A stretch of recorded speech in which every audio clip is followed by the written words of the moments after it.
এক ফকির টিকিট কেটেছে, বুঝলেন, টাকা সারাদিনে ভিক্ষা করে টিকিট কেটেছে।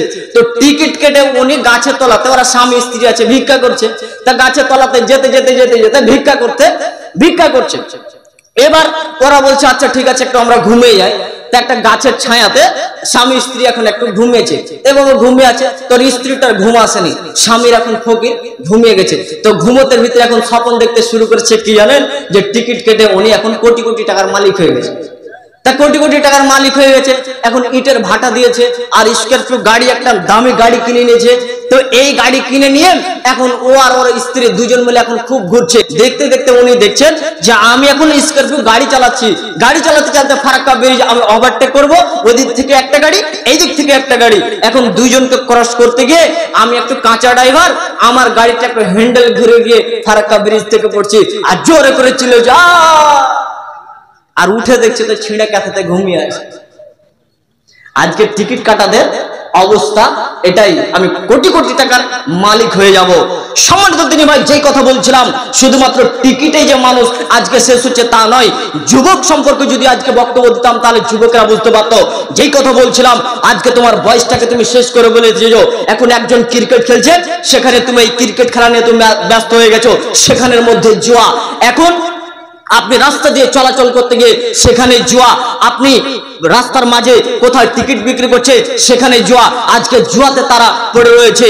তার জন্য মুহাম্মদ সাল্লাল্লাহু আলাইহি সাল্লামকে প্রশ্ন করেছিলেন জুয়া এবং মদ কি, ইয়াসআলুনাকা আনিল খামরি ওয়াল মাইসির, হে মুহাম্মদ বলুন তো জুয়া এবং মদ কি? তখন আল্লাহ বলছেন কুল, হে নবী তুমি বলো, ফিহিমা ইসমুন কবির, এগুলো হচ্ছে মহা বড় পাপ, এগুলো হচ্ছে বড় পাপ। তাহলে আল্লাহ বলছেন যে জুয়া এবং মদ এগুলো হচ্ছে বড় পাপ। তবে একটি কথা, ওয়া মানাফিউল লিন-নাস, তবে মানুষদেরকে কিছু উপকার করে। মদ আর জুয়া মানুষকে কিছু উপকার করে। সম্মানিত দিনী ভাই, এখন আপনি বলছেন কি উপকার করে? এই তো আপনি টিকিট কেটে যদি আপনি টাকা পান, তাহলে দিনে যদি 1000 টাকার টিকিট কাটতো, তাহলে ওই লোকটা এখন দিনে 50,000 টাকার টিকিট কাটবে, 10 দিন সে হোটেলে ভালো করে ভাত খাবে, এতটুকু উপকার। মদ খেলে কি হবে? শরীরটা আপনার একটু হয়তো বডিটা হবে, কিন্তু আপনার শরীরে ক্যান্সার হবে, যার কারণে সমস্ত সম্পদ আপনাকে বিক্রি করে দিয়ে সেই ক্যান্সারের চিকিৎসা করতে হবে, খুব সহজে আপনি তাড়াতাড়ি মরে যাবেন। তা আল্লাহ বলছেন এর মধ্যে উপকার আছে কিঞ্চিত, তবে ক্ষতিটা অনেক বড়, ক্ষতিটা অনেক বড়। এর জন্য আমি হারাম করে দিয়েছি, খবরদার তোমরা জুয়া খেলবে না এবং নেশাদার দ্রব্য মদ তোমরা পান করবে না। আল্লাহ নবী বলেন শুনুন, আল্লাহ নবী বলছেন যারা জাহান্নামে যাবে, নেশাদার দ্রব্য যারা পান করে নিয়মিত ভাবে, তাদের জন্য জাহান্নামে কঠিন একটি শাস্তির কথা উল্লেখ করেছেন। সেই শাস্তিটা কি? আল্লাহ নবী বলছেন যারা নেশাদার দ্রব্য দুনিয়াতে যারা পান করেছেন, এই সমস্ত লোকগুলোকে তাদেরকে তিনতে খাবাল তাদেরকে পান করানো হবে। সাহাবীগণ জিজ্ঞাসা করছেন আল্লাহর নবী তিনতে খাবাল কাকে বলা হয়, একটু বলুন তো তিনতে খাবাল কোন জিনিসটির নাম? তখন আল্লাহ নবী বলছেন আরাকু আহলিন নারি আও উসারতু আহলিন নার।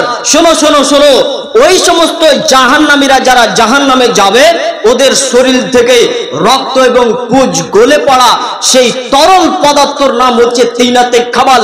এইটিকে পান করানো হবে যারা দুনিয়াতে নেশাদার দ্রব্য পান করেছিল।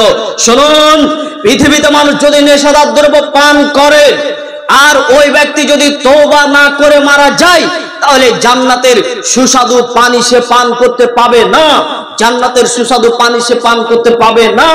এখন আপনার কাছে আমার প্রশ্ন হচ্ছে, আচ্ছা আপনাকে একটা কথা বলি, বলুন তো মানুষ মদ খেয়ে পাগল হয় না পাগল হয়ে মদ খায়? জি, উত্তর কি দেবেন? পাগল হয়ে মদ খায় না মদ খেয়ে পাগল হয়? মদ খেয়ে পাগল হয়।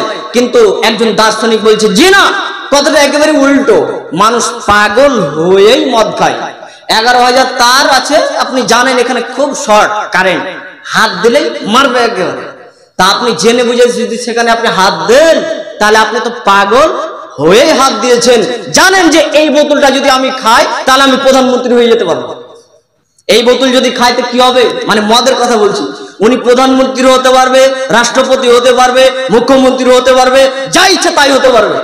মানে আপনাকে বলতে চাইছি, মদ যদি কেউ খেয়ে নেয় তাহলে ও পাগলের মতো হয়ে যায়, তাহলে ও তো আগেই জানছে যে এই বোতল খেলে আমি পাগল হয়ে যাব, তার মানে পাগল হয়েছে মদ খেয়েছে। তাই মুহাম্মদ সাল্লাল্লাহু আলাইহি সাল্লাম বলছেন, খবরদার এই বস্তুতে তোমরা হাত দিও না।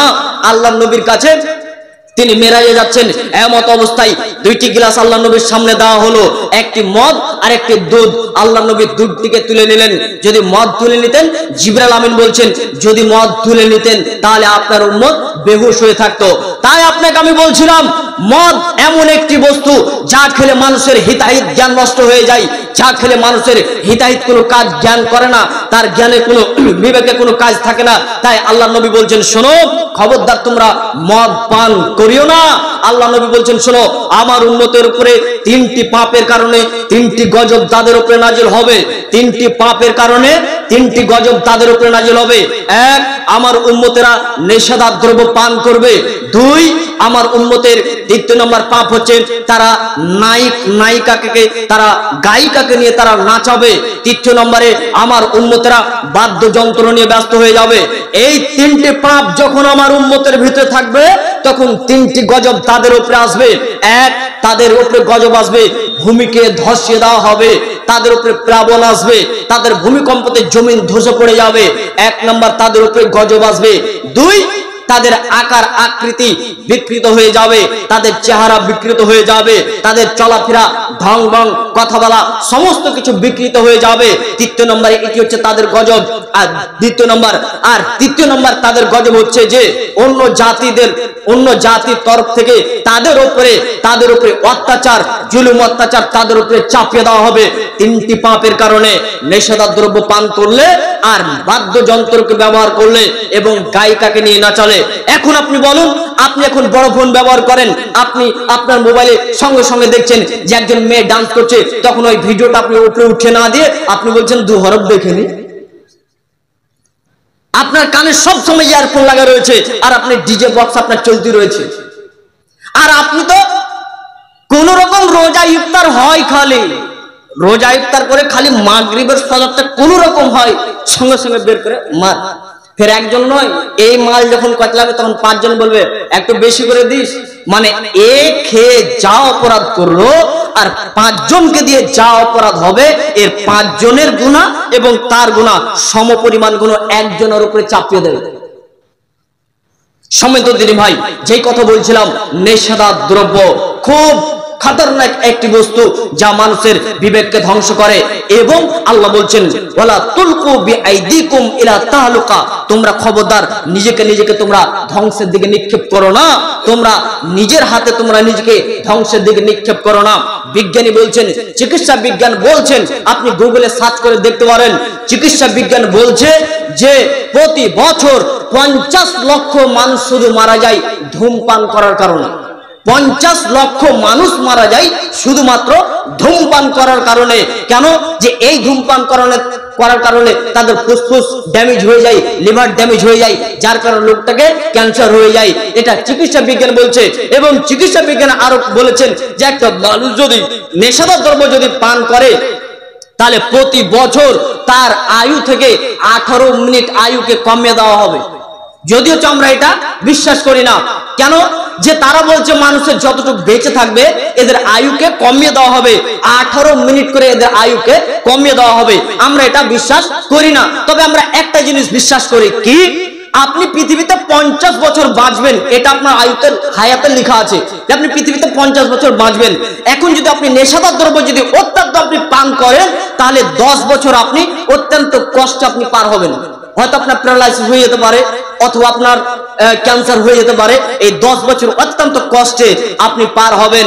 তো আল্লাহর নবী বলছেন নেশাদার দ্রব্য মানুষকে ধ্বংস করে। এর জন্য আল্লাহ বলছেন, এবং কোরআন মাজিদের ভিতরে বিভিন্ন জায়গাতে আল্লাহ উল্লেখ করেছেন খামর খামর খামর খামর, অর্থাৎ মদ মদ। আর মদ বলতে বিড়ি, সিগারেট, জর্দা, তামাক, নেশাদার দ্রব্য যেগুলো, এগুলোকে বলা হয়